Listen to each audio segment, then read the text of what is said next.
నిప్పుల కొలిమి రాష్ట్ర వ్యాప్తంగా రోజురోజుకి అధికమవుతున్న ఎండలు నిర్మల్ జిల్లా తానూరు జగిత్యాల జిల్లా అల్లీపూర్లో 45.4 డిగ్రీలట. చాలా చోట్ల 40 డిగ్రీలకు పైగానే వడదెబ్బతో నలుగురు చచ్చిపోయారు. దాదాపు ఇప్పటి వరకు ఒక 20 మందికి పైన చచ్చిపోయారు రాష్ట్రంలో. అఫీషియల్గా ఇది అఫీషియల్ డేటా. వికారాబాద్ సంగారెడ్డి జిల్లాలో గాలి వాన బీభత్సం. ఇది మరో టైప్ వాతావరణం. గ్లోబల్ వార్మింగ్తో ప్రజలు చేసిన మనం చేస్తున్నటువంటి ఈ పర్యావరణాన్ని దెబ్బతీసే ఈ చర్యల్లో భాగంగా ఒకవైపున ఎండ, ఇంకొక వైపున గాలివాన బీభత్సం. గర్భం దాల్చిన సంగతి తెలిసిన రోజే గోడ కూలి మహిళ చనిపోయిందట పాపం.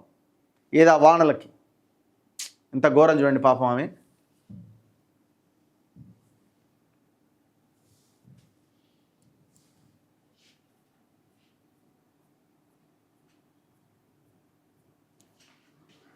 నల్గొండ జిల్లా ఎన్జీ కాలేజ్ ముందు ట్రాఫిక్ కూడలిలో ఎండ నుంచి రక్షణకు ఏర్పాటు చేసిన తెర సిగ్నల్స్ దగ్గర.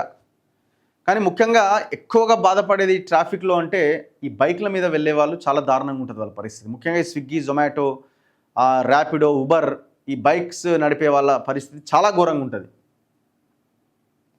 రాష్ట్రంలో రోజురోజుకి ఎండలు అధికమవుతున్నాయి. 45 డిగ్రీలకు పైబడి ఉష్ణోగ్రతలు నమోదవుతూ చాలా ప్రాంతాలు నిప్పుల కొలిమిని తలపిస్తున్నాయి. ఇంకా మనం ఏప్రిల్లోనే ఉన్నాం, ఇంకా మే అంతా బాకే ఉంది. ఇంకా మనకి ఎండల తీవ్రత, వేసవి తాపం తాళలేక వడదెబ్బకు గురై ప్రాణాలు కోల్పోతున్న వారి సంఖ్య పెరుగుతోంది.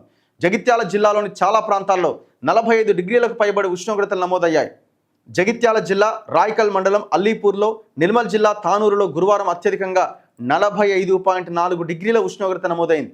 ఆ తర్వాత జగిత్యాల జిల్లా కోరుట్ల మండలం ఐలాపూర్, గొల్లపల్లిలో, నిజామాబాద్ జిల్లాలోని సిహెచ్ కొండూరు, మల్కాపురంలో 45.3 డిగ్రీలు, జగిత్యాల జిల్లా ఇబ్రహీంపట్నం మండలం గోదూరు, నిజామాబాద్ జిల్లా కమ్మర్పల్లి, ఆదిలాబాద్ జిల్లా తాంసీలో 45.2 డిగ్రీలు, జగిత్యాల జిల్లా ధర్మపురి మండలం, మంచిర్యాల జిల్లా భీమిని మండలం, నిజామాబాద్ జిల్లా మోస్రాలో 45.1 డిగ్రీలు, నిజామాబాద్ జిల్లా మగ్గిడి, కొమరంభీం, ఆసిఫాబాద్ జిల్లా కెరమెరిలో 45 డిగ్రీలు. ఇట్లా హన్మకొండ, ములుగు, మహబాద్, మంచిర్యాల, కొమరంభీం, ఆసిఫాబాద్, పెద్దపల్లి, కరీంనగర్, జోగులాంబ, గద్వాల, రాజన్న సిరిసిల్ల, నిర్మల్, నిజామాబాద్, యాదాద్రి భువనగిరి, వనపర్తి, ఉమ్మడి మెదక్ తదితర జిల్లాల్లో 40 డిగ్రీలకు పైగా ఉష్ణోగ్రతలు నమోదైనాయి.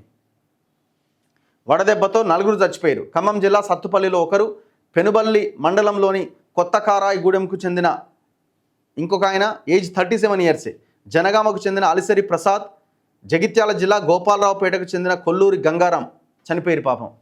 ఇంకోవైపున వికారాబాద్ సంగారెడ్డిలో గాలివాన బీభత్సం సృష్టించింది.